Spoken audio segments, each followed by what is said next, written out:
ఆయన ఆర్థికవేత్త, రాజనీతి శాస్త్రజ్ఞుడు, లాయర్, టీచర్, జర్నలిస్ట్, సంఘ సంస్కర్త, రాజకీయ నేత, భారత రాజ్యాంగ నిర్మాత. ఆయనే బిఆర్ అంబేద్కర్. ఈయన విగ్రహం లేని ఊరు ఉండదు, ఈయన గురించి మాట్లాడని రాజకీయ నాయకులు ఉండరు. చిన్నప్పటి నుంచే అంటరానితనాన్ని ఎదుర్కొని ఎన్నో అవమానాలు భరించి విదేశాలకు వెళ్లి చదువుకొని వచ్చి భారత రాజ్యాంగాన్ని రూపొందించడంలో కీలక పాత్ర పోషించిన మహనీయుడు అంబేద్కర్ గురించి ఈ వీడియోలో కొన్ని ఆసక్తికరమైన విషయాలు తెలుసుకుందాం. ఈ వీడియో చాలా ఇంట్రెస్టింగ్గా ఉంటుంది, స్కిప్ చేయకుండా పూర్తిగా చూడండి. డాక్టర్ అంబేద్కర్ 1891 ఏప్రిల్ 14న మऊ అనే ప్రాంతంలో జన్మించారు. ఈయన తల్లిదండ్రులు రామ్జీ మాలోజీ సక్పాల్, భీమాబాయి సక్పాల్. ఈ దంపతులకు 14వ సంతానమే అంబేద్కర్. మऊ అనే ప్రాంతం ప్రస్తుతం మధ్యప్రదేశ్లో ఉంది, కానీ ఇది అప్పట్లో బ్రిటిష్ సైన్యం ఆధీనంలో ఉండేది. అంబేద్కర్ వాళ్ళ నాన్న బ్రిటిష్ సైన్యంలో సుబేదార్గా పనిచేసేవారు. 1893లో ఆయన రిటైర్ అవ్వడంతో అంబేద్కర్ వాళ్ళ ఫ్యామిలీ మహారాష్ట్రలోని రత్నగిరి జిల్లా అంబాడవే అనే ప్రాంతానికి షిఫ్ట్ అయ్యారు. అంబేద్కర్ పూర్తి పేరు భీమ్రావ్ రామ్జీ అంబాడవేకర్. అంబాడవేకర్ అనేది వాళ్ళ ఇంటి పేరు, భీమ్రావ్ అనేది ఆయన అసలు పేరు. అంబేద్కర్ చిన్నప్పుడు స్కూల్కి వెళ్ళి చదువుకునేటప్పుడు అతను తక్కువ కులానికి చెందినవాడని ఆయన్ని క్లాస్లోకి రానిచ్చేవారు కాదు. దీంతో ఆయన బయటే కూర్చొని టీచర్లు చెప్పే పాఠాలు వినేవారు. అంతేకాదు, ఆ స్కూల్లో ఉండే వాటర్ని కూడా అంబేద్కర్ని తాగనిచ్చేవారు కాదు. ఆ స్కూల్ ప్యూన్ పైనుంచి వాటర్ పోస్తేనే అంబేద్కర్ తాగేవారు. అప్పట్లో అంత దారుణంగా కుల వివక్ష, అంటరానితనం ఉండేవి. కానీ అంబేద్కర్కి చాలా తెలివితేటలు ఉండేవి. ఆ స్కూల్లో ఉండే కృష్ణాజీ కేశవ్ అంబేద్కర్ అనే ఒక టీచర్ అంబేద్కర్కున్న తెలివితేటల్ని గుర్తిస్తారు. కానీ తోటి విద్యార్థులు అంబేద్కర్పై చూపిస్తున్న వివక్షను చూసి ఆయన కూడా బాధపడతారు. వాస్తవానికి అంబేద్కర్ ఇంటి పేరు అంబాడవేకర్, కానీ కృష్ణాజీ కేశవ్ అంబేద్కర్ ఆ ఇంటి పేరును మార్చి తన ఇంటి పేరైన అంబేద్కర్ అని పెడతాడు. దీంతో అప్పటి నుంచి అంబేద్కర్ పేరు భీమ్రావ్ రామ్జీ అంబేద్కర్గా మారిపోయింది. అంబేద్కర్ అమెరికాలోని కొలంబియా యూనివర్సిటీ, అలాగే యూకేలోని లండన్ స్కూల్ ఆఫ్ ఎకనామిక్స్ యూనివర్సిటీలో ఎన్నో కోర్సులు పూర్తి చేశారు.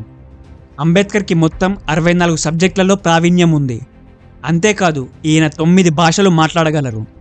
అవి మరాఠీ, హిందీ, ఇంగ్లీష్, గుజరాతీ, సంస్కృతం, ఫ్రెంచ్, జర్మన్, పర్షియన్, పాలి.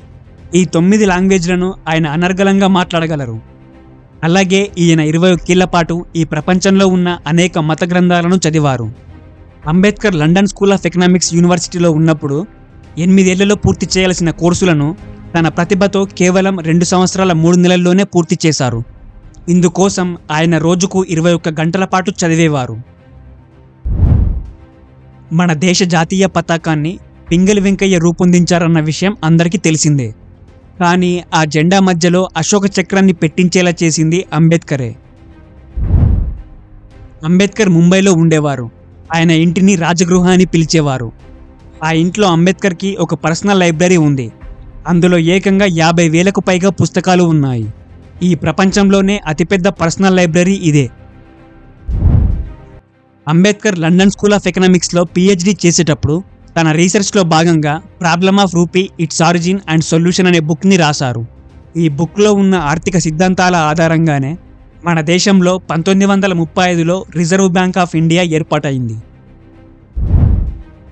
అంబేద్కర్ 1935లో వెయిటింగ్ ఫర్ వీసా అనే ఓ బుక్ని రాశారు. ఇందులో తన చిన్నతనంలో ఎదుర్కొన్న అంటరానితనం, కుల వివక్ష నుంచి విదేశాలకు వచ్చి చదువు పూర్తి చేసుకునే వరకు తన ఎక్స్పీరియన్స్ని ఆ బుక్లో రాశారు. ఇప్పుడు ఆ పుస్తకం కొలంబియా యూనివర్సిటీలోని ఒక టెక్స్ట్ బుక్గా మారింది. ఇక 2004లో కొలంబియా యూనివర్సిటీ ఈ ప్రపంచంలో ఉన్న 100 మంది గొప్ప స్కాలర్స్ లిస్టుని విడుదల చేసింది. ఆ లిస్టులో ఉన్న మొదటి పేరు అంబేద్కర్దే. మహారాష్ట్రలోని కోలాబా జిల్లాలో మహద్ అనే గ్రామం ఉంది. ఈ గ్రామంలో ఓ చెరువు ఉండేది. కానీ ఈ చెరువులో ఉండే నీళ్లు దళితులు తాగేందుకు ఆ ఊరి అగ్రవర్ణాలు అనుమతించేవారు కాదు. దీంతో అంబేద్కర్ 1927లో వేలాది మంది దళితులతో కలిసి వెళ్లి ఆ చెరువు నీళ్లు తాగించారు. అప్పట్లో ఈ సంఘటన ఒక సంచలనం రేపింది. గతంలో మన ఇండియన్స్ రోజుకు 12 గంటల పాటు పనిచేసేవారు. 1942లో ఢిల్లీలో జరిగిన ఇండియన్ లేబర్ సమావేశంలో అంబేద్కర్ వర్కింగ్ అవర్స్ని 12 గంటల నుంచి 8 గంటలకు తగ్గించేలా చేశారు. ఉద్యోగులకు PRC, dearness allowance, health insurance, PF, ESI ఇవన్నీ కూడా అంబేద్కర్ నేతృత్వంలో వచ్చినవే. అంతేకాదు ఈ దేశ ప్రజలందరికీ ఓటు హక్కు కల్పించింది కూడా అంబేద్కరే. 1947లో మనకు స్వాతంత్రం వచ్చే టైంకి మన దేశాన్ని ఎలా పాలించాలి, ఎలా నడిపించాలనే ఆలోచనలు, ఆందోళనలు మొదలయ్యాయి. మన దేశానికి రాజ్యాంగాన్ని తయారు చేయడం కోసం కాన్స్టిట్యూయెంట్ అసెంబ్లీ అంటే పార్లమెంటు 22 కమిటీలను ఏర్పాటు చేసింది. ఇందులో మొత్తం 299 మంది సభ్యులు ఉన్నారు. అయితే ఈ 22 కమిటీలలో మెయిన్ కమిటీ వచ్చేసి డ్రాఫ్టింగ్ కమిటీ. ఈ డ్రాఫ్టింగ్ కమిటీకే అంబేద్కర్ చైర్మన్గా ఉన్నారు. రాజ్యాంగాన్ని రూపొందించడం కోసం మిగతా 21 కమిటీల సభ్యులు వివిధ రిపోర్ట్స్ తయారు చేసి డ్రాఫ్టింగ్ కమిటీకి పంపించేవారు. ఈ డ్రాఫ్టింగ్ కమిటీలో అంబేద్కర్తో కలిపి 7 సభ్యులు ఉన్నారు. కానీ వీళ్ళలో ఒకరు రిజైన్ చేయడం, మరొకరు విదేశాలకు వెళ్ళడం, ఇంకొకరు ఢిల్లీకి దూరంగా ఉండడం, మరొకరు పార్టీ కార్యకలాపాల్లో బిజీగా ఉన్నారు. దీనివల్ల రాజ్యాంగాన్ని రూపొందించే భారం అంతా కూడా అంబేద్కర్ మీదే పడింది. దీంతో ఈయన ఎన్నో నిద్రలేని రాత్రులు గడిపి ఒక పద్ధతిలో రాజ్యాంగాన్ని తయారు చేయడంలో కీలక పాత్ర పోషించారు. రాజ్యాంగాన్ని తయారు చేయడం కోసం చాలామంది సభ్యులు వారికి అప్పగించిన పనులనే చేసేవారు. కానీ వాటన్నింటినీ పరిశీలించి, శోధించి, మార్పులు చేసి, ఇంకా తనకున్న ఆలోచనలను జోడించి రాజ్యాంగాన్ని తయారు చేయడంలో అందరికన్నా ఎక్కువగా అంబేద్కరే శ్రమపడ్డారు. అందుకే ఆయన్ని భారత రాజ్యాంగ నిర్మాత అని పిలుస్తుంటారు. రాజ్యాంగాన్ని తయారు చేయడం కోసం 2 సంవత్సరాల 11 నెలల 18 రోజులు పట్టింది. చివరికి 1950 జనవరి 26న రాజ్యాంగం అమల్లోకి వచ్చింది. ఈ ప్రపంచంలో అత్యధిక పుస్తకాలు, పాఠాలను అంబేద్కర్ పేరు మీదే రాశారు. ప్రముఖ ఆర్థికవేత్త, నోబెల్ బహుమతి గ్రహీత అమర్త్య సేన్ అంబేద్కరే తనకు స్ఫూర్తి అని, ఎకనామిక్స్లో ఆయనే తనకు తండ్రి లాంటి వారని చెప్పారు. ఒకప్పుడు స్త్రీలపై అణిచివేత చాలా దారుణంగా ఉండేది. పురుషులతో సమానంగా వారికి స్వేచ్ఛ ఉండేది కాదు. ఎలాంటి హక్కులు ఉండేవి కావు. వాళ్ళని చదువుకొనిచ్చేవారు కాదు.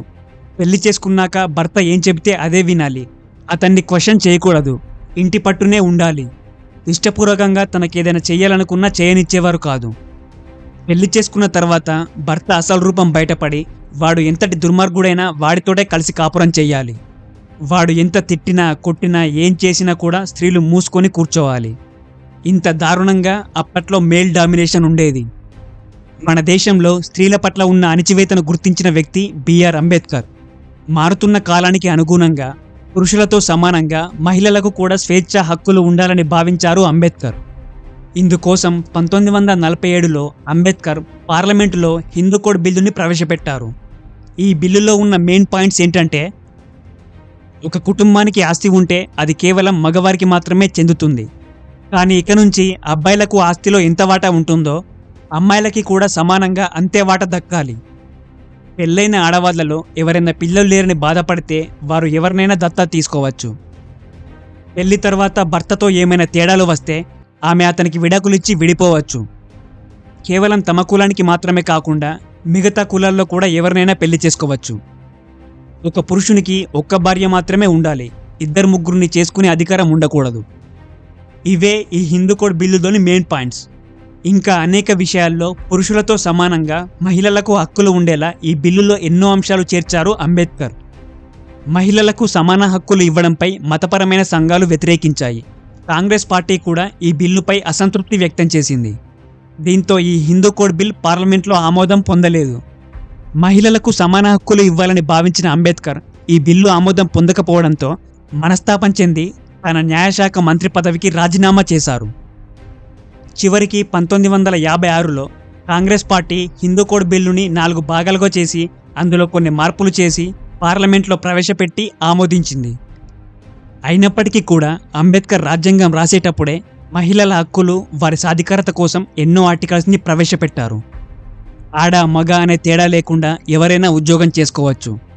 ఒక పనిలో మగవారికి ఎక్కువ జీతం, ఆడవారికి తక్కువ జీతం ఉండకూడదు. ఇద్దరికీ సమానంగా జీతం ఉండాలి. ఆడవారి పట్ల వివక్ష చూపించకూడదు. అబ్బాయిలతో సమానంగా అమ్మాయిలు కూడా చదువుకోవచ్చు. అమ్మాయిలు తనకిష్టమైన ఉద్యోగం చేయవచ్చు. తనకిష్టమైన వ్యక్తిని పెళ్లి చేసుకోవచ్చు. ఇంకా అనేక విషయాల్లో తన సొంత నిర్ణయాలు తీసుకోవచ్చు. ఇలా మన దేశంలో మహిళలకు స్వేచ్ఛ, సమాన హక్కులు ఇచ్చేందుకు ఎంతో కృషి చేసిన వ్యక్తి బిఆర్ అంబేద్కర్. అందుకే అంబేద్కర్ అంటారు, I measure the progress of a community by the degree of progress which women have achieved. అంటే నేను ఒక దేశ అభివృద్ధిని మహిళల అభివృద్ధితోనే కొలుస్తానని అంబేద్కర్ అన్నారు. అంతేకాదు మన దేశ ప్రధాని ఇందిరాగాంధీ కూడా ఓసారి ఇలా అన్నారు, నేను విధవరాలినని నన్ను గుళ్ళోకి రానియకుండా పూజారులు అడ్డుకున్నారు. నేను విధవరాలనైనా ఈ దేశానికి ప్రధానమంత్రి అయ్యే అధికారం భారత రాజ్యాంగం కల్పించింది. స్త్రీకి స్వాతంత్రం కల్పించిన భారత రాజ్యాంగం ఎంతో గొప్పదని ఇందిరాగాంధీ అన్నారు. ఇక 1956లో అంబేద్కర్ దాదాపు 8 లక్షల మంది తన అనుచరులతో కలిసి బౌద్ధ మతాన్ని స్వీకరించారు. రిజర్వేషన్ విషయంలో చాలామంది అంబేద్కర్పై వ్యతిరేకత చూపిస్తుంటారు. ఇప్పుడు దీని గురించే తెలుసుకుందాం. ఒక మిడిల్ క్లాస్ అబ్బాయికి పోటీ పరీక్షలో కొన్ని మార్కులు వచ్చాయి. దీంతో అతనికి రిజర్వేషన్తో ప్రభుత్వ ఉద్యోగం వచ్చింది. మరో మిడిల్ క్లాస్ వ్యక్తికి అదే పరీక్షలో అతనికన్నా కొన్ని ఎక్కువ మార్కులు వచ్చాయి, కానీ అతనికి ఉద్యోగం రాలేదు. కారణం అతనికి రిజర్వేషన్ తక్కువగా ఉంది. ఇప్పుడున్న రోజుల్లో ఇది చూస్తే అరే ఎక్కువ మార్కులు వచ్చిన వాడికి జాబ్ రాలేదే, వానికి అన్యాయం జరిగింది అని అనిపిస్తుంది. ఇది నిజమే, దీన్ని ఒప్పుకోవాల్సిందే. కానీ దీనికన్నా ముందు మనం కొంచెం డీప్గా వెళ్ళాలి. అసలు మన దేశంలో పూర్వకాలం నుంచే ఈ కులభేదం, కుల వివక్ష, అంటరానితనం అనేవి లేకుండా ఉంటే, అందరూ ఈక్వల్గా ఉండి ఉంటే, ఎలాంటి అసమానతలు లేకుండా అందరికీ సమానమైన అవకాశాలు ఉండి ఉంటే అంబేద్కర్కి రాజ్యాంగంలో రిజర్వేషన్స్ పెట్టాలి అనే ఆలోచన వచ్చి ఉండేదా? వచ్చేది కాదు. ఈ కుల వివక్ష, అంటరానితనాన్ని క్రియేట్ చేసిన మన పూర్వీకులది తప్పు. అలాగే దాన్ని ఇప్పటికీ కొనసాగిస్తూ వస్తున్న జనాలది తప్పు. అసలు ఈ కుల వివక్ష, అంటరానితనం అనేదే లేకుండా మన దేశ ప్రజలందరూ ఒకరినొకరు ఈక్వల్గా ట్రీట్ చేసుకుని ఉండి ఉంటే మన దేశం ఎప్పుడో నెంబర్ 1 స్థాయికి వెళ్ళేది. అంబేద్కర్ అప్పుడున్న పరిస్థితులు, అసమానతలను గమనించి బడుగు బలహీన వర్గాలకు రిజర్వేషన్లు ఇచ్చారు.